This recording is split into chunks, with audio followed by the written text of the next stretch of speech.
आज मैं मैथ्स का 10 इम्पॉर्टेंट क्वेश्चन लेकर के आया हूँ जो आप लोग के एग्जाम के दृष्टिकोण से बहुत ही महत्वपूर्ण है, बहुत ही इम्पॉर्टेंट क्वेश्चन है। ध्यान से देखिएगा, ध्यान से समझिएगा। एक क्वेश्चन से कई क्वेश्चन बन सकते हैं, इसलिए अच्छा से समझिएगा। ऑप्शन इसमें नहीं दिया हुआ है, सिर्फ क्वेश्चन दिया हुआ है, इसलिए इसको अच्छा से समझिएगा। देखिए, पहला क्वेश्चन है कि वाई अक्ष पर किसी बिंदु का एक्स नियामक होता है। वाई अक्ष पर किसी बिंदु का एक्स नियामक होता है, तो आपको करना क्या है, एक्स अक्ष पर क्या होगा आपका। जैसे देखिए, यहाँ पर हम एक्स अक्ष पर लिखेंगे तो 0 लिखेंगे और वाई लिखेंगे, ये हो जाएगा आपका आंसर। अगर पूछे कि वाई अक्ष पर किसी बिंदु का एक्स नियामक होता है, तो आपका एक्स अक्ष पर कितना हो जाएगा, आंसर 0 हो जाएगा। उसी तरह से अगर एक्स अक्ष पर पूछता है तो आपका हो जाएगा x, 0 हो जाएगा। एक्स अक्ष पर y नियामक पूछेगा तो x, 0 हो जाएगा, और y अक्ष पर किसी बिंदु का नियामक पूछेगा तो 0, y हो जाएगा। उसी तरह से दूसरा क्वेश्चन देखिए, यदि थीटा इक्वल टू 30 डिग्री तो 4 cos 2 थीटा का मान बताना है। 4 cos 2 थीटा देखिएगा, यहाँ पर 4 cos 2 थीटा। देखिए क्वेश्चन में क्या दिया हुआ है, थीटा का मान 30 डिग्री दिया हुआ है। थीटा का मान कितना दिया हुआ है, 30 डिग्री दिया हुआ है, तो जहाँ थीटा है वहां पर 30 लिख देंगे। 4 cos 2 इंटू 30, 4 का 4 हो जाएगा, 4 cos और 30 दूनी 60 डिग्री। अब cos 60 का आपको मान रखना है। cos 60 का मान आपका कितना होता है, 1/2 होता है। 2 से 4 कट जाएगा, 2 2 जा 4, 2 1 जा 2, इसका कितना हो जाएगा, आंसर 2 हो जाएगा। समझ में आई बात।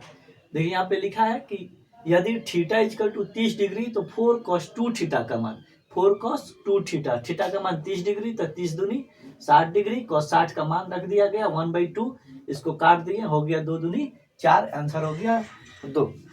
अब देखिए अगला क्वेश्चन देखिएगा, इसको ध्यान से, इसको मैं मिटा देता हूँ ताकि जगह बने।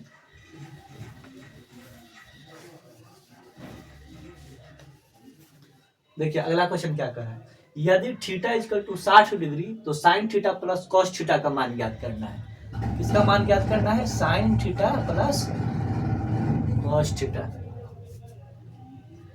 Sine theta plus cos theta का मान ज्ञात करना, और थीटा का मान कितना दिया है, 60 degree. Sine 60 degree plus cos 60 degree. Sine 60 का मान कितना होता है, √3/2, बीच में प्लस है प्लस, और cos 60 का मान कितना होता है, 1/2। एलसीएम लेंगे कितना हो जाएगा, 2, ऊपर में हो जाएगा √3 प्लस 1, यही हो जाएगा आपका आंसर। अगला क्वेश्चन देखिए, कह रहा है कि √17 कैसी संख्या है, यानी परिमेय संख्या है, अपरिमेय संख्या है, ये बताना है। तो आपको पता है कि जब रूट से बाहर नहीं निकलता हो उसको कहते हैं अपरिमेय संख्या। अपरिमेय संख्या, जैसे आपसे क्वेश्चन पूछ सकता है इनकेस के √100 प्लस √100, बताइए कि यह कैसी संख्या है। √100 प्लस √100 कैसी संख्या है, तो √100 का वर्गमूल कितना हो जाएगा, 10, प्लस फिर √100 का वर्गमूल कितना हो जाएगा, 10, 10 10 20, बाहर निकल गया, इसलिए √100 प्लस √100 क्या हो जाएगा, परिमेय संख्या हो जाएगा। परिमेय संख्या, इस तरह का भी क्वेश्चन पूछ सकता है, तो याद रखिएगा जो रूट से बाहर नहीं निकलता हो उसको कहते हैं अपरिमेय संख्या, जो रूट से बाहर निकल जाता है उसको कहते हैं परिमेय संख्या। देखिए इसको मिटा देता हूं।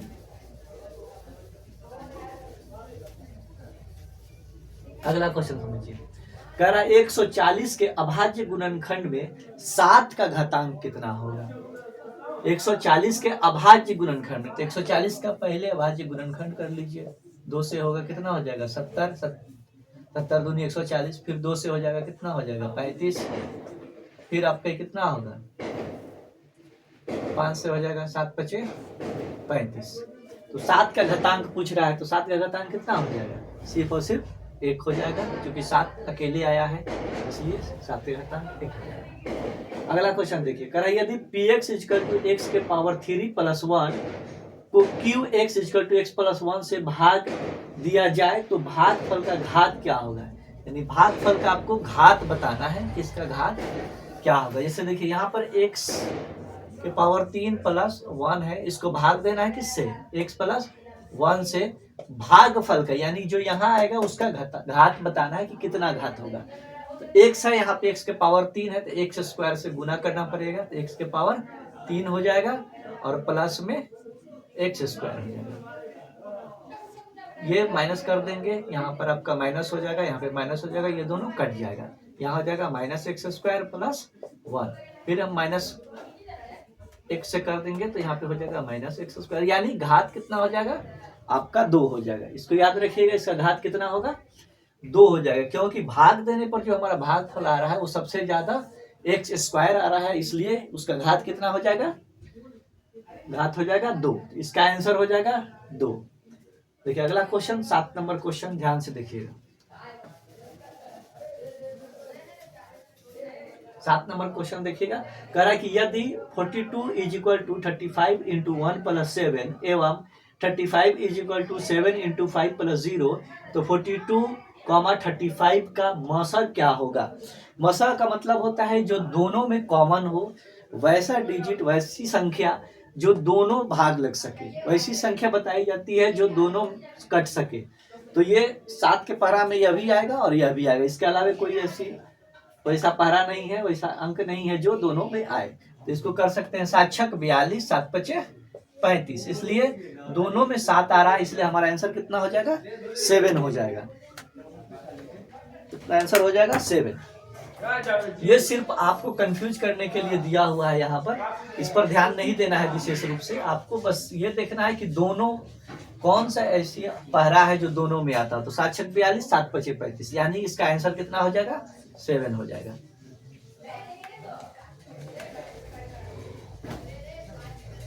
अगला देखिए, अगला क्वेश्चन क्या कर रहा है, यदि बहुपद एक्स स्क्वायर माइनस के एक्स माइनस 42 का एक शून्यक माइनस 3 है, तो के का मान ज्ञात कीजिए। यानी कि जहां जहां एक्स है वहां वहां आपको माइनस 3 रखना है। बहुत आसान क्वेश्चन होता है, लेकिन ध्यान से बनाइएगा क्योंकि माइनस प्लस का इसमें खेल होता है। तो देखिए जहां एक्स है वहां पे कितना रखना है, माइनस 3 रखना है। क्वेश्चन देखिए ध्यान से, एक्स स्क्वायर माइनस के एक्स माइनस 42, जहां एक्स है वहां पे हमको कितना रखना है, माइनस 3। देखिए यहाँ पर दिया हुआ है माइनस 3, एक्स जहां है वहां रखेंगे माइनस 3 स्क्वायर माइनस के गुने minus 3 minus 42 is equal to 0।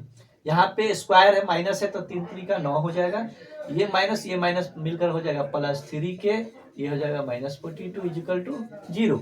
अब ये प्लस में है 9 और 42 माइनस में है, तो इसको 42 में से 9 को घटा लेंगे, 12 में से 9 गया 3, यहाँ पे हो जाएगा आपका 3 माइनस 33 प्लस 3 के इजिकल टू 0। 33 उधर जाएगा तो प्लस में हो जाएगा, 3 इजिकल टू 33 के इजिकल टू 33/3, 11 या 33, के का मान कितना आ गया 11। यही हो जाएगा आपका आंसर।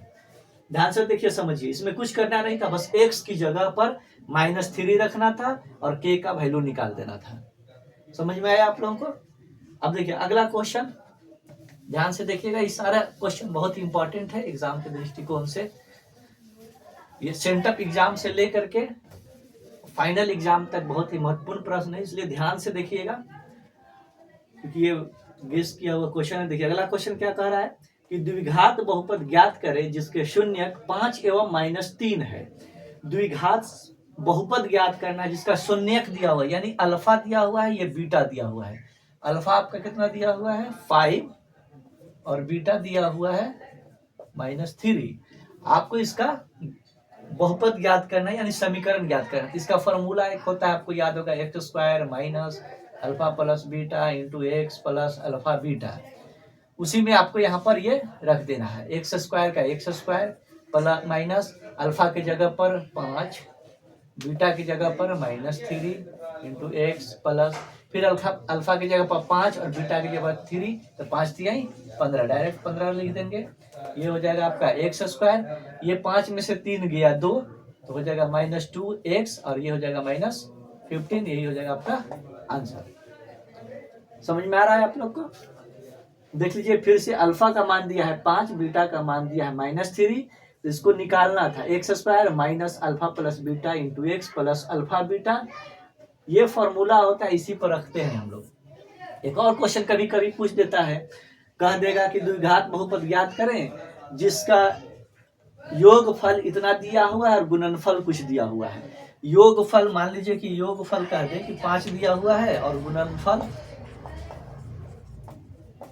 3 दिया हुआ है। तो योगफल कहेगा तो पूरे अल्फा प्लस बीटा की जगह पर 5 रखेंगे, गुणनफल कहेगा तो ये अल्फा बीटा की जगह पर सिर्फ 3 रखेंगे, दोनों अलग अलग नहीं रखेंगे। यहाँ पर सिर्फ 5 रखेंगे पूरे की जगह पर और यहाँ पर 3 रखेंगे। तो ये कंफ्यूज नहीं होना है। अगर शून्यक दिया रहे तब अल्फा और बीटा अलग अलग रखेंगे, और नहीं अगर दिया रहे योगफल और गुणनफल तो जहाँ पे योगफल है उसके जगह पर 5, गुणनफल है वहां पर 3। ये दोनों बहुत इंपॉर्टेंट क्वेश्चन है, एग्जाम के दिन उनसे पूछ सकता है, ध्यान से समझिएगा। अगला क्वेश्चन देखिए, अगला क्वेश्चन है कि समांतर श्रेणी 10 7 4 डॉट डॉट का 36वां पद ज्ञात करें। कितना पद ज्ञात करना है? 36वां। यानी आपका ए दिया हुआ है, ए कितना है? 10, ए दिया हुआ है 10, डी आपको निकाल देना है। 7 में से 10 गया कितना हो जाएगा? -3। और इसका फॉर्मूला क्या होता है आपको पता है? Tn = a + n-1 into D. ए आपको पता है, एन भी पता है। एन कितना दिया हुआ है इसमें? एन दिया हुआ है 36। इसको रख करके सॉल्व कर लीजिएगा, बन जाएगा। ए का मान कितना है? 10 + n-1। एन कितना दिया हुआ है? 36 -1 इंटू डी कितना है? -3। इसको कर देंगे सॉल्व। 10 + 36 में से 1 गया 35 गुने -3। इसको मल्टीप्लाई कर देंगे। देखिए 5 × 15 के 5, ये माइनस है तो माइनस हो जाएगा, इसको माइनस कर देगा। 5 × 15 के 5 बच गया 1, 3 × 3 = 9, 1 10। 105 में से 10 घटा देंगे तो आंसर हो जाएगा -95। कोई दिक्कत यहाँ तक समझने में? देखिए अगला क्वेश्चन, आपको इसको मिटा देते हैं, अगला क्वेश्चन बताते हैं। अगला क्वेश्चन देखिए यहाँ पर लिख देते हैं। क्वेश्चन है tan 55/cot 36। अगर इस तरह का क्वेश्चन आप बनाए होंगे तो आपको बनाने की भी जरूरत नहीं है। जब भी बटा में दे इस तरह का क्वेश्चन तो आप ध्यान से देखिएगा, तो ये जोड़ने पर हमेशा 90 आता होगा। 6 4 10, 5 3 8 1 9, हमेशा यह जब भी आएगा तो 90 आएगा। और बटा में जब भी हो तो उसका आंसर हमेशा 1 होता है। अगर बटा में है तो इसका हमेशा आंसर 1 होगा, याद रखिएगा। इसको बनाने की जरूरत नहीं होती है। अगर माइनस में है तो उसका आंसर हमेशा 0 आता है। अगर सिर्फ सिंपल इसी तरह से दे दे, मान लें कि अगर इसका आंसर दे दे, क्वेश्चन दे दे tan 54 - cot 36, तो इसका आंसर 1 होगा और इसका आंसर 0 होगा। इसको देख लीजिए बनाते कैसे हैं। जैसे किसी एक को आपको चेंज कर देना होता है, जैसे किसी को भी चेंज कर दीजिए। 90 - 36 कर दीजिए। देखिए 90 में से 36 घटाएंगे तो 54 आ जाएगा, कोई फर्क नहीं पड़ेगा। नीचे में कितना है? cot 36। tan 90 - theta cot theta, तो cot थीटा की जगह पर कितना है? 36। नीचे भी हो गया आपका cot 36, दोनों को काट देंगे, आंसर हो जाएगा 1। वही अगर ये माइनस में होता तो उसका आंसर हो जाता 0। ये बहुत ही इंपॉर्टेंट क्वेश्चन है, इसको आप लोग ध्यान से देखिएगा, ध्यान से समझिएगा। अगर अच्छा लगा हो वीडियो तो इसको अधिक से अधिक शेयर कीजिएगा ताकि सभी छात्रों को इसका लाभ मिल सके। धन्यवाद।